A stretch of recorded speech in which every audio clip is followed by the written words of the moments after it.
Mga dakbayan, mga barangay sa dakbayan sa Talisay nangandam na usab alang sa enhanced community quarantine karong Lunes. Anang report ni Lian Singkunan. Gitigom ni Mayor Samsam Gulyas ang mga barangay kapitan sa dakbayan sa Talisay aron makapangandam lakip sa nahisgutan mao ang pag-distribute sa mga quarantine pass. Sa barangay Kansuhong, naabta namo ang mga kawani nga nagprinta og mga quarantine pass. House to house nila kining i-distribute sa matag pamilya sugod karong hapon. Matud pa nga usa ra gyud ka representative sa matag pamilya ang makagawas aron mopalit sa mga panginahanglanon.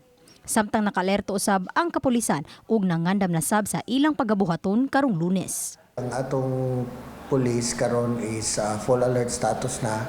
Then we have already designed our deployment plan for the enhanced community quarantine. 2 checkpoints will be set up dito sa SRP and sa Bulacau. Gawas sa mga checkpoints, hingusgan usab nila ang pagpatuman sa ubang mga lagda ug pagpanakop sa mga musupak. Under the executive order, they will be arrested. They will be what we will do is that because of the congestion in jails, we have assigned one gymnasium in Talisay which will be used as detention facility for violators. Uban ni Renate Quiñones, Lian Singkulan, Balitang Bisdak.